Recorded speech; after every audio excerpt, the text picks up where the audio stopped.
Welcome to Eating for Successful Aging, brought to you by Belmont Village. My name is Jackie Wahlberger, and we're just waiting for everyone to get to their seats, and we'll get started in just a moment. Before we begin, a couple of things. The Q&A feature, feel free to use that throughout the webinar for any questions that come up, and Dr. Schneider will get to as many questions as possible at the end of the presentation. Also with us today is our Belmont Village Trusted Family Advisor, Susan Berger. Not only does she have a wealth of information about senior living, she's a wonderful listener, no question too small. Please stay on the line to hear a little bit more about Belmont Village and to get in touch with Susan Berger after the presentation. Today we have a very special lineup, sure to start your new year off right. Belmont Village is celebrating 25 years of bringing the most innovative senior living to the brightest minds across the country. Before we introduce Dr. Schneider, we have with us today the visionary, the CEO and founder of Belmont Village, Patricia Will. Good morning, Patricia. Morning, Jackie, and thank you for that kind introduction. So it's a new year, and that means all of us are roughly 10, 12 days into a set of resolutions that always prove hard to keep. The most frequently made and broken resolutions have to do with diet. What to eat, what not to eat, all with an eye to our appearance, yes, but also with an eye to staying healthy as we age. At the start of the year, it's really a privilege for me to introduce a true expert and dear friend, Dr. Ed Schneider. Dr. Schneider is the Dean Emeritus of the Davis School of Gerontology at USC. It's the oldest and highest ranked faculty for gerontology in the world, and the school for which I've had the privilege of sitting on the board for the better part of the last decade. In addition to his appointment at the Gero School, Dr. Schneider has been a professor of medicine at the Keck School at USC, and at both faculties, he's won multiple teaching awards and multiple awards for his research. Under his leadership, the Gero School at USC has uniquely married disciplines like geriatric medicine and nutrition, fostering unique graduate programs that really don't exist anyplace else. Through the years, Ed has been a frequent commentator on Good Morning America, CNN, and the BBC, and he's also co-authored so many books, I would have to take the whole hour to describe them. One of my favorite titles is What the Doctor Hasn't Told You and the Health Store Clerk Doesn't Know, The Truth About Alternative Medicine and What Works. I feel especially privileged to be featured in a chapter of Ed's most recent book on leadership. So he is a true Renaissance man, a dear friend, and now let's get back to what to eat and why. Without further ado, I give the floor to the venerable Ed Schneider. Thank you, Patricia, for that wonderful introduction. As Patricia said, I've known her for over 2 decades. She is a fantastic leader in the field of senior living. She's in the book that I put together on leadership. She comes each year to my class on leadership. I only pick the very best and the top leaders in the field, and she's one of them. And the other thing I want to talk about a little bit is how lucky you are if you are a resident of Belmont Village. I visited over 100 facilities across the country, and Belmont Village, in my opinion, is at the top. It is the highest quality assisted living facility I have ever visited. So if you're a resident, you're very fortunate. If you're a relative or a friend of a resident, they're at a very, very good place. Okay, so the first question you might ask is, I'm a doctor, I'm an MD. How did I get involved in nutrition? Everyone knows doctors. Doctors don't know anything about nutrition. They don't learn it in medical school. How did that happen? It happened by accident. I was the dean of the school there for too long, for 18 years, and I would lecture on dementia, on aging, whatever I lectured on. Someone would come up to me and say, Dr. Schneider, how much vitamin C should I take? Should I be taking fish oils? They'd keep asking me about supplements. So I spent the following years learning about supplements, and that's what I'm going to talk to you about today. So let's share my screen.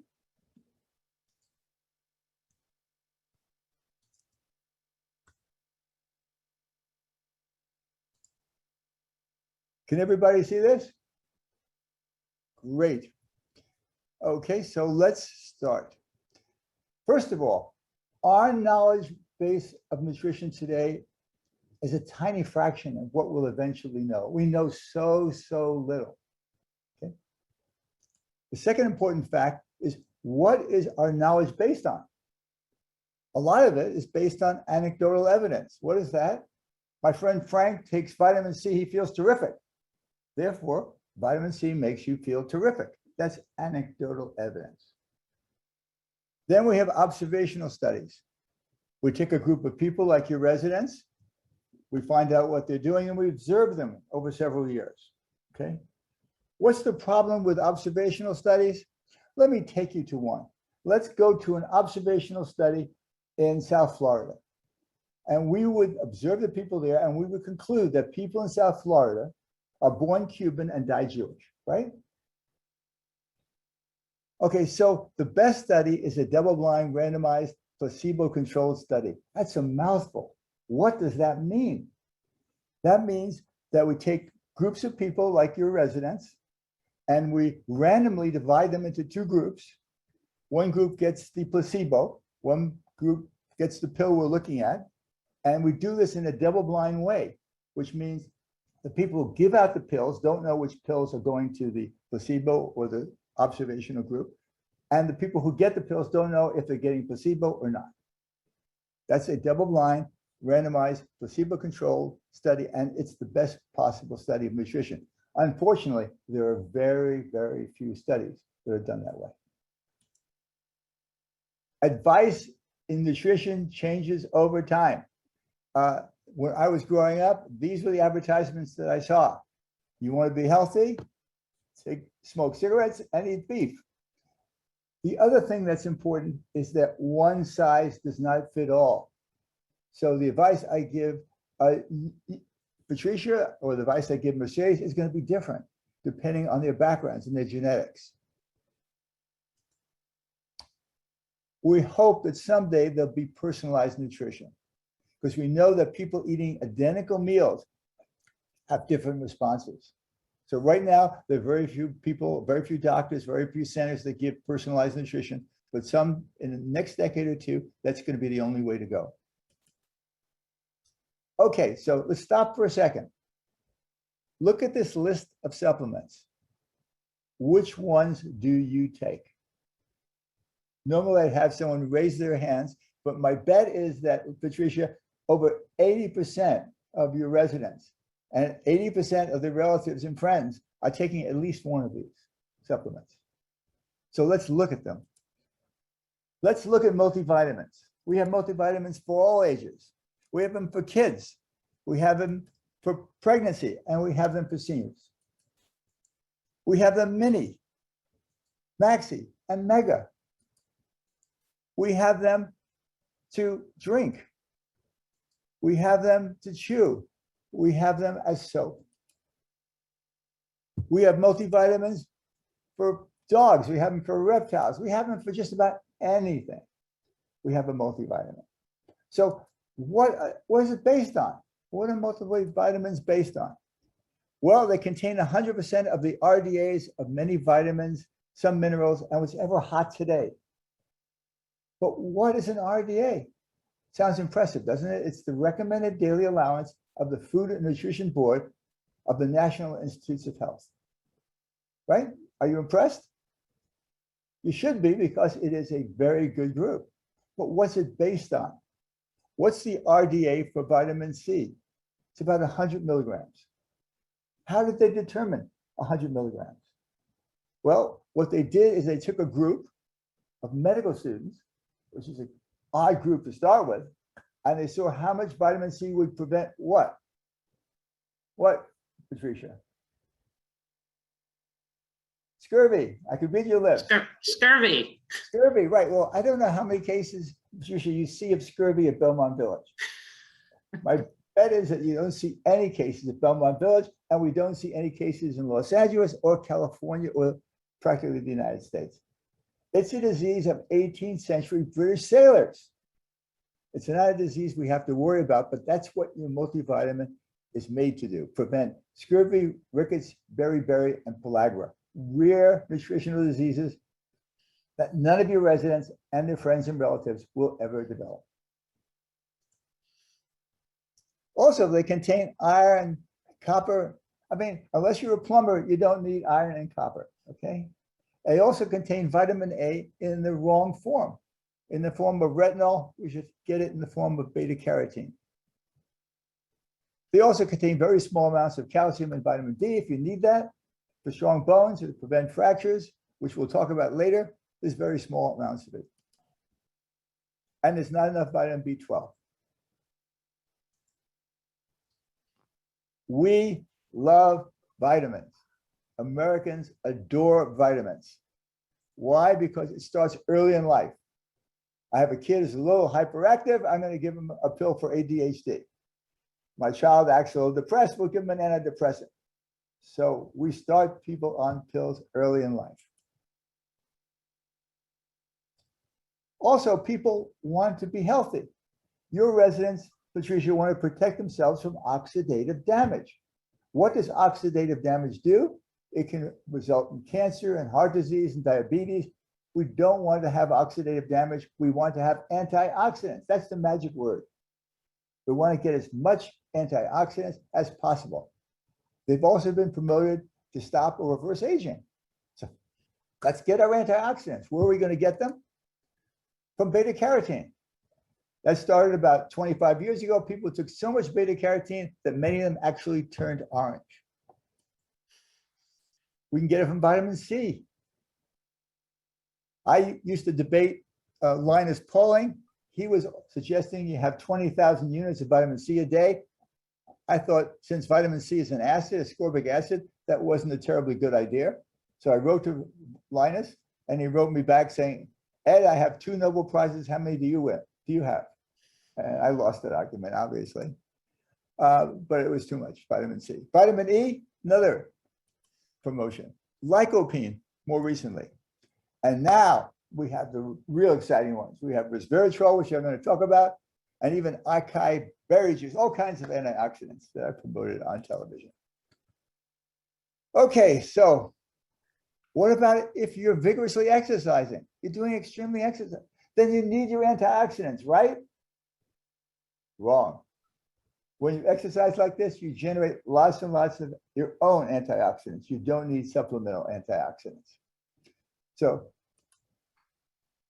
throw out your antioxidants, toss them. And Patricia, one of the things I want to do is have your residents save money. I hear it's not cheap being at Belmont Village, and I want to save them money so they can pay their monthly. Okay, so throw out your multivitamin, and you're going to save probably $100 or $200 a year. That's at least a start. Okay, how about calcium and vitamin D to prevent hip fractures? Well, these may be sexist, and I may have comments that I'm putting up sexist images, but this was out there promoting milk. It turns out if you study populations that consume milk, it's anything but good for you. But what about calcium and vitamin D? The standard of care is to prescribe 1,000 to 1,500 milligrams. But what is the standard of care? Patricia, do you know what the standard of care is? I have no idea. Okay. The standard of care is what a reasonably trained professional would give a person in a common place like a Belmont Village. So it's what a physician or a nurse would give to someone in a medical facility, okay? That would be the standard of care, what they would normally do. If they don't do the standard of care, what happens? They get sued by lawyers. So doctors are going to do the standard of care. In this case, it's vitamin C and calcium, vitamin D and calcium. So the doctors will prescribe it, not because they believe it works, but because it's the standard of care.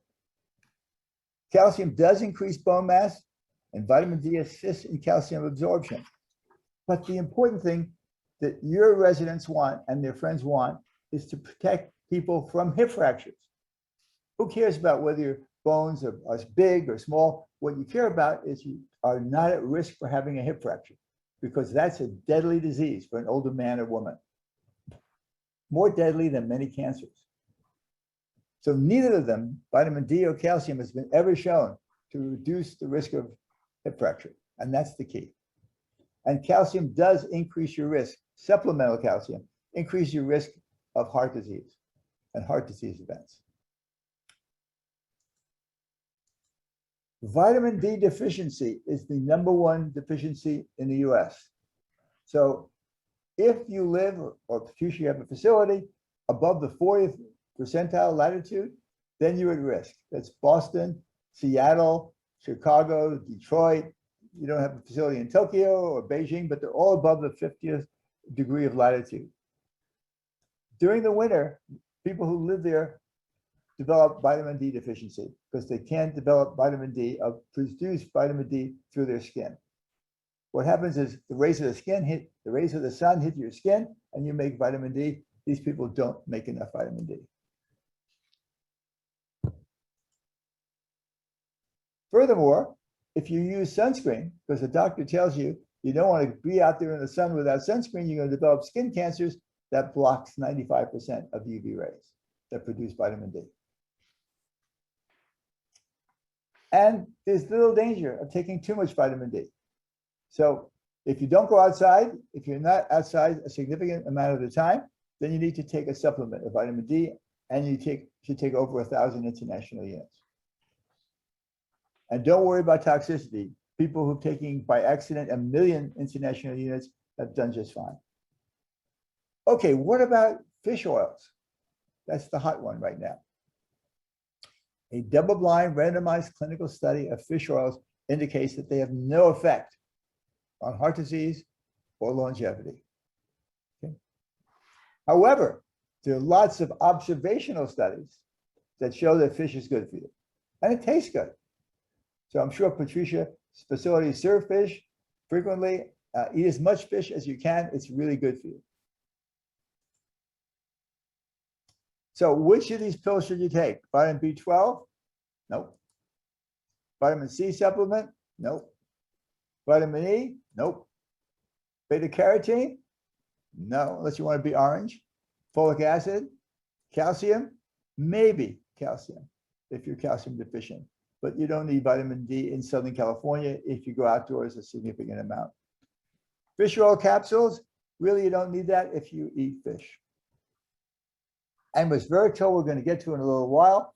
You don't need that either. So throw out most of these supplements and throw out your multivitamin and save the money to pay for the monthly fee.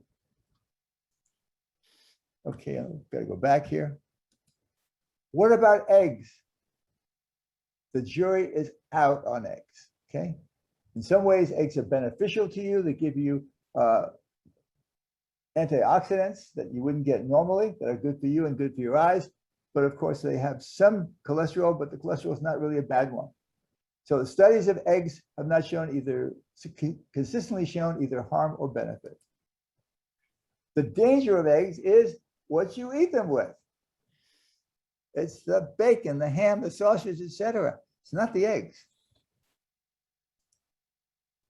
Which of these liquids is good for you? Think about it. French red wine, coffee, green tea, black tea, celery juice, Rockstar. Which of these are good for you? Well, Patricia lived in Paris, I think, for at least a year, and so did I. It's a wonderful experience. You get lots of great French red wine, French cheese. It's really a great experience.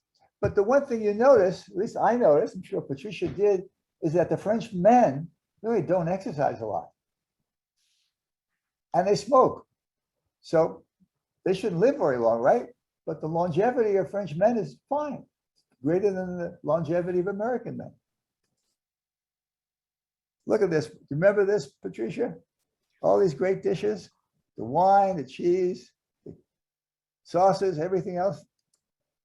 Well, it must be the resveratrol in the red wine, right? It couldn't.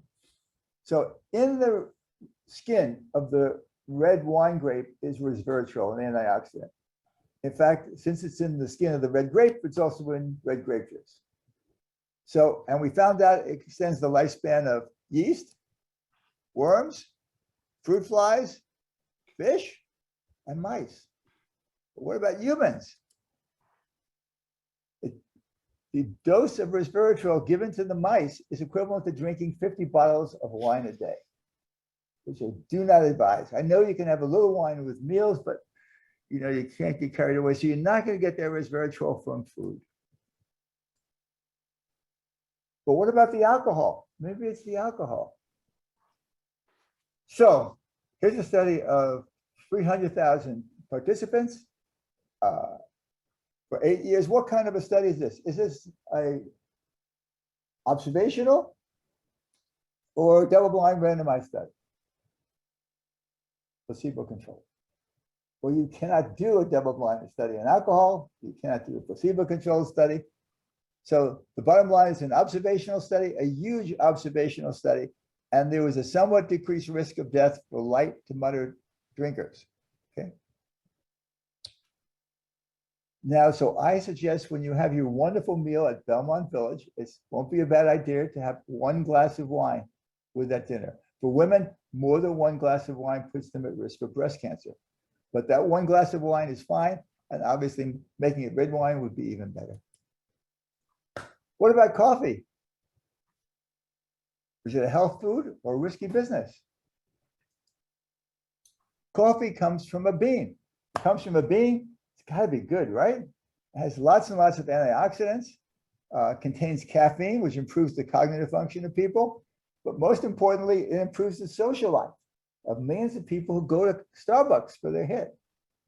And it turns out that most of the health benefits are unrelated to the caffeine in the coffee. So you can still go to Starbucks and get uncaffeinated coffee, decaffeinated coffee, and get the same benefits.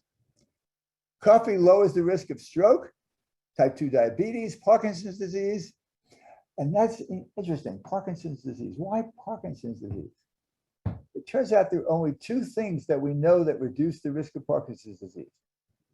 One is coffee, and the other one, you'll never believe me, is smoking cigarettes. So I don't advise smoking cigarettes, but if you drink your coffee, you're going to reduce your risk of Parkinson's disease and colon and prostate cancer, gallstones, and suicide because of all the friends you've made at Starbucks, and cirrhosis. But coffee also increases blood pressure, blood sugar, heart rate, LDL cholesterol, trips to the bathroom because it's a diuretic. Insomnia, it's a serious issue. So if you have problems with insomnia, you have to stop your coffee drinking at lunch. It stains the teeth, causes jitteriness, and has some risk of paroxysmal atrial fibrillation, which we don't want. But these problems are almost all related to the caffeine. So drinking decaffeinated coffee, you won't have any of these issues. How about tea? Green tea and black tea. How are they different? They're made from the same leaf. The difference is black tea is just oxidized green tea. You take green tea, you put it in the sun, and it becomes black tea. So the ingredients are the same in both. They have almost the same antioxidants, maybe slightly more in the green tea, but not a lot. If you drink tea, what happens? All these good things. Reduce blood levels of LDL cholesterol, reduces blood pressure, reduces blood sugar, increases bone mass, reduces the risk of strokes, and again, reduces the risk of Parkinson's disease. So as you get older, your risk increases dramatically for Parkinson's disease. Both tea and coffee reduce that risk. What about celery juice? Okay, here we have a famous celebrity who's promoting celery juice. And it tastes good. I like the Dr. Brown celery, but we don't have any evidence whatsoever that it does anything for your health and longevity. So, true or false question. Your average individual living here in Los Angeles should drink 8 glasses of fluid a day. True or false? It's false. I heard this for years. You must drink 8 glasses a day. A lot of people walk around with that bottle of water because they had to get to that 8 glasses. There's no scientific evidence that supports 8 glasses a day of fluid is good for you. What do I recommend? The Institute of Medicine's guidelines say you drink if you're thirsty. And the Cochrane study of drinking fluids indicates maybe you have a decreased risk of respiratory infections, but no really good studies. As a geriatrician, what do I recommend? Don't drink before you go to bed, or you're going to make a trip during the night. That's the only advice I would give you about drinking fluids. What about Rockstar? It's terrible stuff. If you have children or grandchildren consuming this stuff, please tell them to throw it away. It contains lots of sugar, stimulants. I mean, it contains the same as 2 Snicker candy bars. Imagine that. It's a Rockstar can. So lots and lots of caffeine, but not terribly good for you. So which of these are good for you?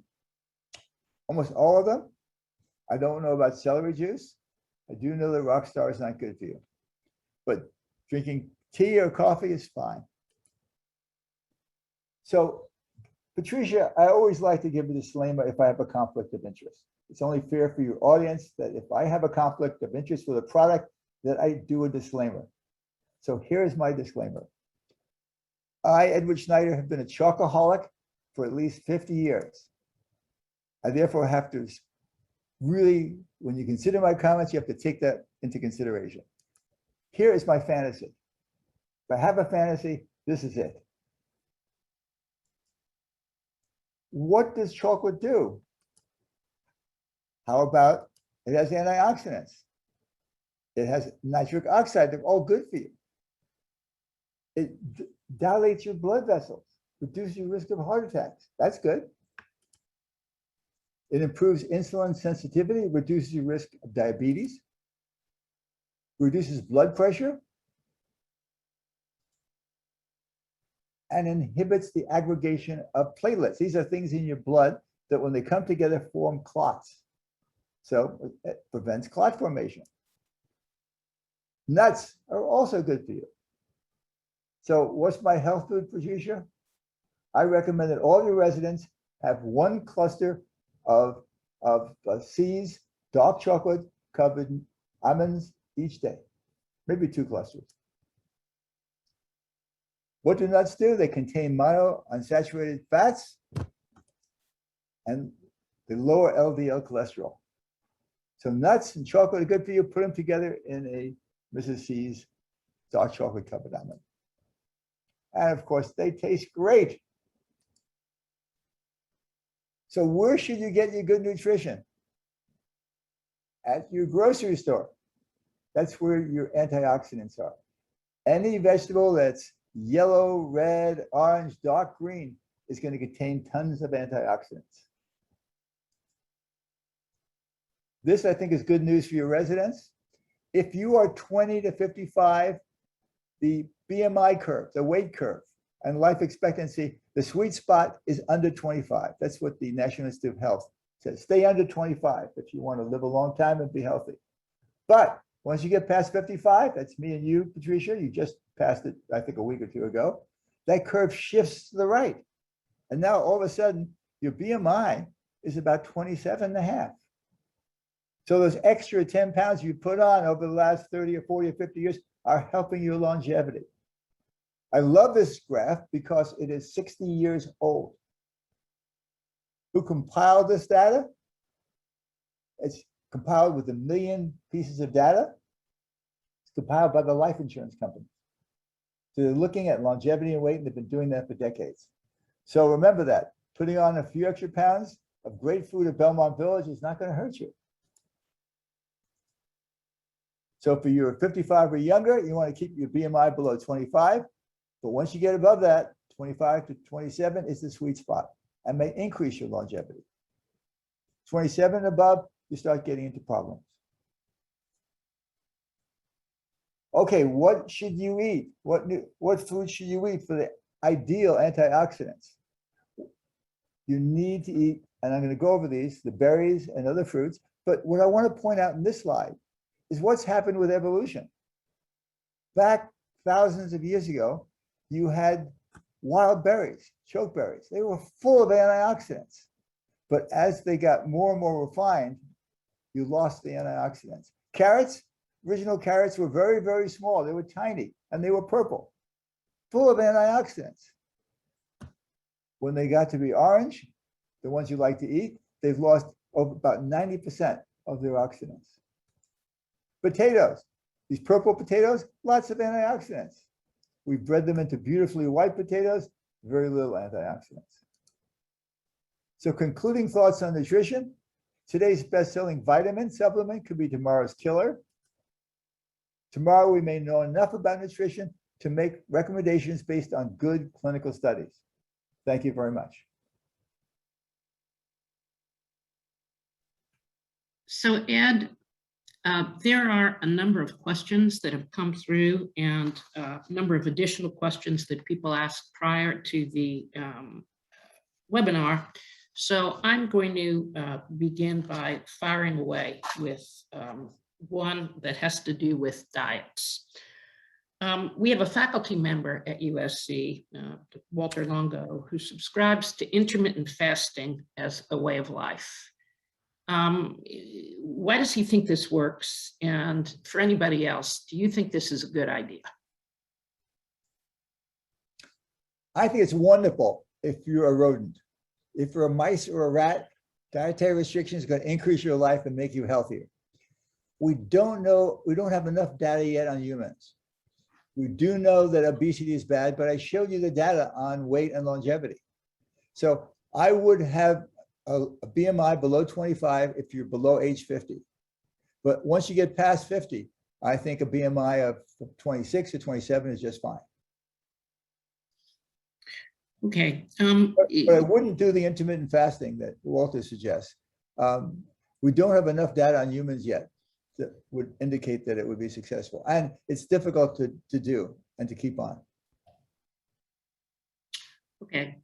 I want to go back to your comments on both vitamin D and calcium.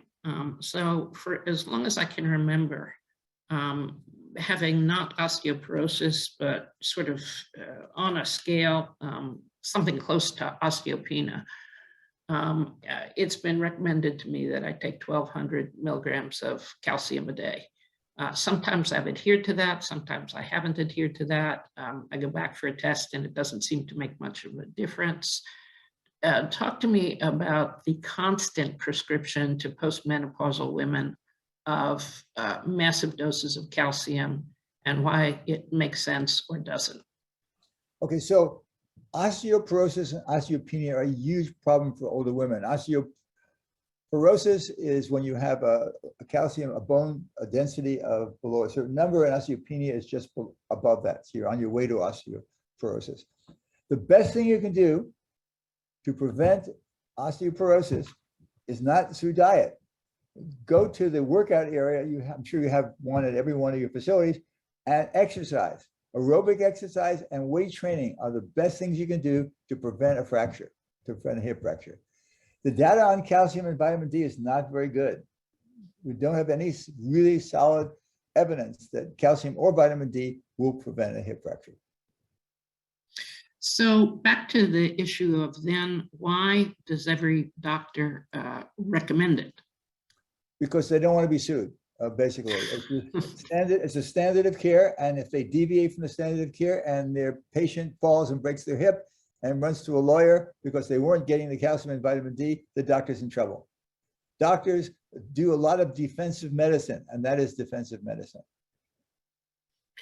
Okay, related question that's come in on the question through the Q&A is that there's been a lot of talk of dosing up on vitamin D with respect to improving immunity relative to COVID.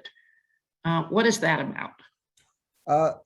There's always hype of a new antioxidant or a new vitamin for helping to prevent a disease. I don't think there's any solid evidence that large doses of vitamin D will help you prevent COVID or help you with COVID. But as I pointed out before, you can't overdose of vitamin D. You take a really talented individual to do that, so there's no harm in taking large doses of vitamin D. If you think it'll protect you from COVID, fine.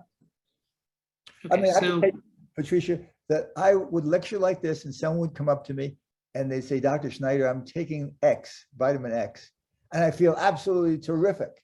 What do you recommend? And even though I may know that vitamin X will do nothing for them, I tell them to keep taking it because they feel terrific. So I want to point out a lot of it is placebo. A lot of the effects of vitamins is placebo. so let's talk a little bit about what you eat and brain health. You've done a lot of work in both arenas. And one of my favorite things to do in the labs where they're studying the behavior of animals with respect to Alzheimer's disease and related dementias is to ask the researchers, what is it that you eat? And invariably, they seem to have a handful of walnuts and a handful of blueberries as their snack food. So taking the clue from that, I've come to believe that those foods reported to be high in antioxidants are good for your brain. Is there anything that is particularly good or not good when it comes to brain health? So there's a lot of anecdotal evidence and observational studies. The only thing that's been shown, and this is very weak evidence, there's strong evidence and there's weak evidence, but the only thing that looks like it might help is physical exercise. So brain exercises don't seem to do anything. There's no foods that I know that do anything. But actually, so exercise is the main thing, but let me point out that one of the main problems with brain health is arteriosclerosis or mini strokes or major strokes. And so anything you can do to reduce your risk of arteriosclerosis would improve brain health. So your diet is very important in that respect. So you want to stay off saturated fats, for example. That would be the key. And eat as much monounsaturated fats as you can. What's a monounsaturated fat? Olive oil. So cook in olive oil rather than butter, although butter tastes much better than olive oil, in my opinion. And remember, you can't overdose on my favorite antioxidant, which is chocolate. The only thing bad about chocolate is what's in it, which is milk chocolate. So take as much dark chocolate as you can. And I like dark chocolate. So let's talk about, we've had a number of questions that have come in on sugar. And I want to ask about sugar, and I want to ask about a related question, which is artificial sweeteners that seem to be very, very pervasive and increasingly controversial. So actually, I do have a conflict of interest in that I have stock in one of those sweeteners. But I will say that the evidence on sugar isn't very good either. Whether or not it will increase your risk of diabetes, I think is unknown. The glycemic index stuff, I'm not sure about. So I really can't give you a good answer on sugar. Except that I love it. What about the, I've seen a trend where everybody went to artificial sweeteners and they were served in restaurants and in our communities and even for little children. And then increasingly a reaction against them saying that they may cause cancer or they may not be good for you. So what's the deal there? I don't know that there's any strong evidence. Again, remember my conflict, that artificial sweeteners cause cancer. Okay, so I wouldn't use them unless your issue is weight control, in which case artificial sweeteners would be helpful. But I don't think we have good evidence either way. Remember, as I said at the beginning, Patricia, I wish I could give you good, solid answers, but we know so little about nutrition. There's so much unknown out there, and there's so many people out there giving advice without any knowledge base. So the main thing I can tell your listeners is caveat emptor.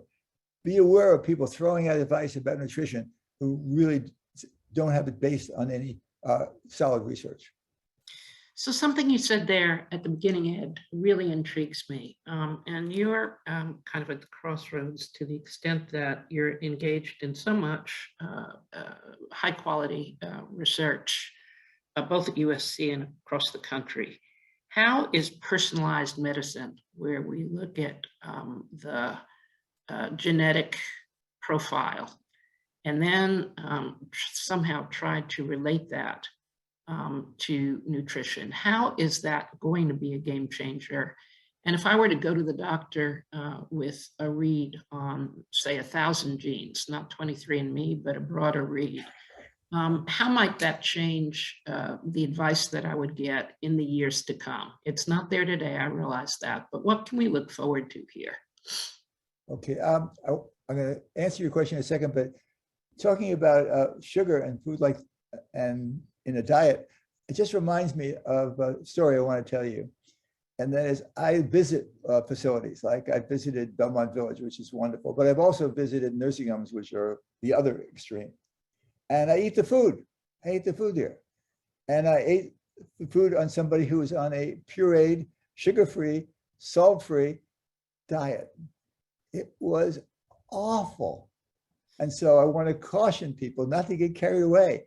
I've seen people with grandparents that are in their late 80s, and the granddaughter will say, "Oh, grandpa or grandma, you can't eat that, you have diabetes." And I would offer, grandma and grandpa, they don't have a lot of time to live. Let them enjoy their food. Let them enjoy life. And so you have to weigh the risk with what I consider the quality of life. So this is very, very important, I think, in the issue of nutrition. Now, let's get back to your question again, which I promptly forgot because I am at that age where you have problems with memory. Repeat that again, please, Patricia. Well, it had to do with the notion of understanding a lot more about our genetic makeup, yeah, and then being able to personalize nutrition recommendations so that what's good for me and my genetic makeup may be very different than, say, my husband, Ed, who you know, and yet we eat at the same dinner table every night. So let me give you a few examples. We do your genetics, your 23andMe, or even more complex than that. And we find out you have BRCA gene, a risk for breast cancer. Okay. What are we going to do about diet? We're going to say, really be careful about drinking more than 1 glass of wine a day, because we know that's a risk factor for breast cancer. And we go over the risk factors that we know for breast cancer, because we've identified you as a person at risk. That'd be one example. Another one would be with our genetic analysis of your granddaughter. We learned that she's at risk for diabetes. And so we want her to exercise more and to be sure that she doesn't gain too much weight, because those are risk factors for diabetes. So that we have today. Tomorrow, we'll have more information on what can prevent prostate cancer, what can prevent heart disease, et cetera. But we have some now. It's only going to be more with time.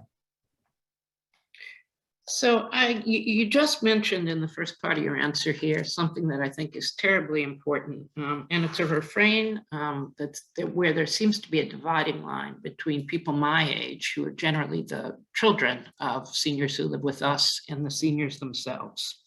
Story goes something like this. You walk into the dining room and a senior is eating fried chicken. And they're accompanying their soup with saltine crackers. And I walk in and say, "Oh, don't eat that. It's not good for you." And the refrain from the senior, and we do try to provide variety in nutrition, is, you know, I'm 92 years old and I've been eating this way all my life. I think I've done pretty well. How do we balance this advice with what's good for well-being overall? So basically, if I have patients who ask me that question, can I continue eating my fried chicken? As long as they know that the fried chicken is going to probably incrementally increase their arteriosclerosis, the narrowing of their arteries, as long as they know that, they can eat that fried chicken. They have to take the risks, and because I believe the most important thing, Patricia, is quality of life. So if that person is really enjoying their fried chicken and not going to enjoy a piece of chicken that's unsalted and unseasoned because it's healthier for them, it's their choice. As long as they know the risks they're taking, to me, it's fine. And as I said, I've seen people go too far the other way. Take that beautiful piece of pie away from grandma because she's diabetic. Give her that pie. She's only got a few years to live. Let her enjoy those years. So let's talk a little bit about a trend that we've adopted to a degree, and many of our seniors have actually adopted, which has to do with farm to table. Growing things fresh or buying things relatively fresh and putting them on the table. The activity of growing them is in and of itself enjoyable. You hear a lot of arguments that frozen foods are no worse than fresh foods, and then you hear a lot of people that say absolutely the opposite. Is there any evidence of that any of this matters? So I looked into organic food. Everyone's saying organic food is so much more healthy than non-organic food. So I went out and researched it. And first of all, lots of these places that promote themselves as organic farms are not organic farms. Don't follow the real definitions of organic food. Second of all, there's no scientific evidence that organic food is better for your health than food that's not organic. To me, it's all about taste. If the food farm to you, farm fresh to you, food tastes better, great, then I would buy it. But if it doesn't taste better, I don't believe there's any medical or any other scientific benefit that organic food will provide to you. Okay, we've got a number of questions, Ed, about sodium and how important is low sodium diet when you have high blood pressure, when you don't have high blood pressure, and the difficulty of following a low sodium diet if you're not doing all your own cooking and preparation. I just wanted to show you my favorite food, which is a pretzel. Covered with salt, okay? So I have consumed large amounts of salt my entire life, and my blood pressure is 115/71. So there are people who, if they consume salt, will develop hypertension. And there are people like me who go their whole life consuming large amounts of salt who don't. So consumption of salt, fine. It makes food much more tasty. Before salt was discovered, people in Europe had food that was unsalted, it didn't taste at all. So salt is good for adding taste to food.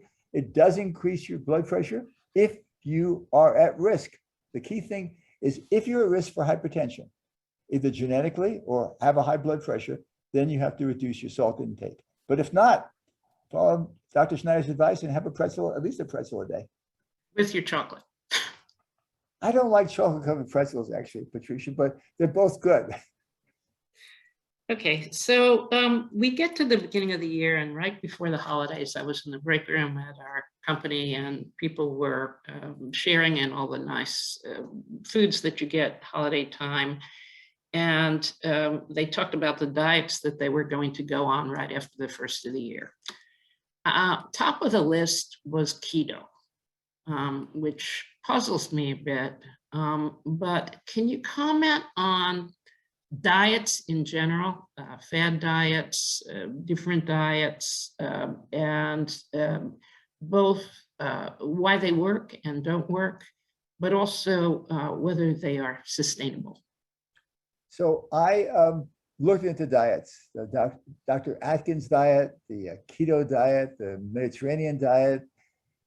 There's no evidence whatsoever scientifically that any of those diets will increase your longevity or improve your health significantly compared to what I think is the best diet, which is the Mediterranean diet. So if you like Patricia and been in France, if you've gone to Greece, you've gone to Italy, lots of fiber, lots of French wine, lots of vegetables, low on the saturated, low on the meat and high on the fish. The Mediterranean diet is good for you, but I don't know that one can go out and buy a bottle of Mediterranean diet pills. I think just going to the grocery store and buying those foods will improve your health and well-being. So let's talk for a second about the Mediterranean diet. The gentleman who succeeded you, great geneticist and current dean of the school, has broken bread with me many, many times. And whether you're eating breakfast, lunch, or dinner, he seems to pour olive oil on whatever it is that he's eating. uh, can you be expansive about, a little bit more expansive about the Mediterranean diet and why somebody is motivated, who's knowledgeable, to put olive oil on their oatmeal? Well, first of all, the main sport of people like me who are at Eckstein is to criticize the current dean. And I think he's wonderful, just for the record. I think we're very fortunate. And he does pour olive oil on everything. Olive oil is good for you. Whether I pour it onto anything, I don't know. My wife cooks with olive oil. I enjoy olive oil on my foods. Again, the data would indicate that since it's a monosaturated fat, it is good for you and will reduce your risk of heart disease. You cook with olive oil, you cook with butter. You're more at risk when you cook with butter of having heart disease, heart attack, or stroke. Whether I pour it on everything, I don't know. It depends on your taste. I don't terribly like the taste of olive oil, so I use it sparingly. I cook with it, but I don't put it in my salads. So I'm going to try to round this out with a series of questions that I see have come through on the Q&A line that have to do with so-called natural supplements. So you talked a lot about the vitamins and so on and so forth. You go to the grocery store and ginkgo biloba is recommended for your brain. I know a lot of people who take all manner of probiotics. We've had several questions on that. So can you speak to those supplements, specifically those two, ginkgo for your brain, fish oil, which is Prevagen for your brain, and also separately on probiotics, which is a very large market in right now. So supplements, probiotics are a $10 billion a year industry. They're advertised everywhere. So there's lots and lots of misinformation out there. Look at probiotics. I used to develop a disease called pseudomembranous colitis. Whenever I would take antibiotics, a week later, I would develop colitis, terribly painful, terrible pain in my abdomen due to colitis. And I haven't had one attack like that in the last 25 years because whenever I have antibiotics, I take probiotics. What I do is I'm repopulating my gut. The antibiotics clean out your gut of good bacteria and bad, and you need to repopulate it with good bacteria, and that's a good probiotic. Which one do I use when I have my attack? I go to the grocery store and I buy as many different yogurts as I can because they all have different probiotics in it. Whether I drink a bottle of, I haven't drunk it out of the bottle, but you can do that as well. So I think probiotics are good in situations like I had. Whether you should take it routinely or not, I don't know. I don't have any evidence that taking a spoonful or a glass or half a glass of probiotic a day is going to be beneficial to you. Okay, final question is, if seniors are not absorbing nutrients well from food, will supplements do them any good either? I don't know that a senior is going to get vitamin deficient in Los Angeles. I think it takes a real talent for someone to become vitamin deficient, as I pointed out. They're not going to get scurvy, pellagra, beriberi, any of those things. They might get vitamin D if they don't go out in the sun at all. I mean, women develop vitamin D deficiency in the middle of the summer, Patricia, in the Bekaa Valley in Lebanon, because they're completely covered from head to toe with the burqa. So there's no sun exposure, so they get vitamin D deficiency. They're not going to get that in Los Angeles. Okay. Unless, I'm sorry, they will get it in a facility where they stay indoors all the time. So yes, that is possible. So final question, just to put you on the spot, and that is, what do you eat? Badly. Many people have pointed out that I don't necessarily practice what I preach because of, I blame it all on my mother, who raised me on things that are terribly not good for you, but they are comfort food for me. So sometimes I eat things which are not terribly good for me. I try to eat better as I get older. So the answer is I try to follow that. My wife is wonderful. She eats exactly out of my lecture. She cooks in olive oil. We have fish all the time. She makes lots and lots of fresh vegetables. So I wind up eating well, but not because of myself, because my wife is a very good cook and she cooks good, healthy food. Well, Ed, we could listen to you for hours on end, and the students that you teach at USC are privileged to have you for all these years. At this juncture, I want to thank you profusely for the talk. We have this session, I believe, is recorded for anybody who wants a link to it. And if we haven't gotten to your question, we'll review the list of questions that have come in. They've been voluminous, and try to get you answers offline. With this, I want to thank you all for attending and turn this over to another dear friend and colleague, Susan Berger, to talk a little bit about her role and Belmont Village. Again, thank you all. This has been enlightening, but also great fun. Thank you, Dr. Schneider. So interesting. And thank you, Patricia, for a company that for 25 years has operated best in class, fully licensed, a senior living company, founded on the belief that all seniors deserve to live in a happy, self-directed, supportive community, one filled with friendships and interests, safety and security, quality and value, and above all, a place that our residents call home. As we've heard, we recognize that lifestyle has a profound impact on one's brain health and one's well-being. What you eat and drink, how much you exercise, and the way you socialize are all critically important to that brain health. Just as our name suggests, our village is focused on bringing people together while providing them with a better quality of life. And what we all have known as a result of this pandemic is the importance of social connections. Our communities offer independent, assisted, and memory care support. And although our residents' needs may vary, everyone can count on our caring and compassionate staff. They are consistently there. They are committed to providing high quality, person-centered care. And our residents and families as well have added peace of mind because they know that our Belmont Village nurses, those are trained medical professionals, are on site, available 24 hours a day to serve and respond quickly to the healthcare needs of each of our residents. I receive so many calls every day asking about Belmont Village memory care support.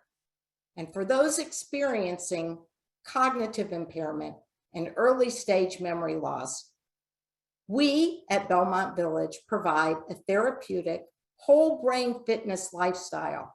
And that's one that combines our exceptional wellness model with mental fitness. We recognize that memory care does not always have to happen behind a closed door. In fact, this innovative approach to memory care is what we call our circle of friends. And it's changing today how providers and families now look at assisted living and memory care support. The goal of all of our programs, whether they're for independent, assisted, or memory care, or whether they're in that mild or more advanced stages of cognitive decline, is to provide everyone with what we call the Just Right Challenge, so that all of our residents can feel successful and have a newfound sense of purpose.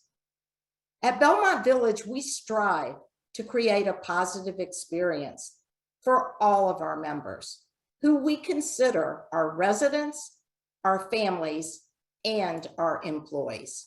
And we continue to set new standards in resident and family satisfaction year after year. And we also are recognized as a terrific place to work by our 4,000 employees nationwide.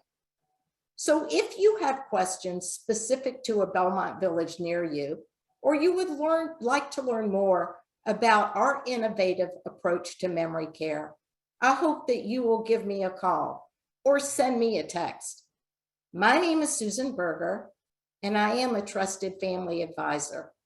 My phone number is 424-232-0704, and my email is sberger@belmontvillage.com. It is always my pleasure to help families as they navigate the many options in senior living, either for themselves or for their loved one. Please take the time to compare and do not wait for a crisis to react. Thank you all for joining us today, and I look forward to seeing you at our next event.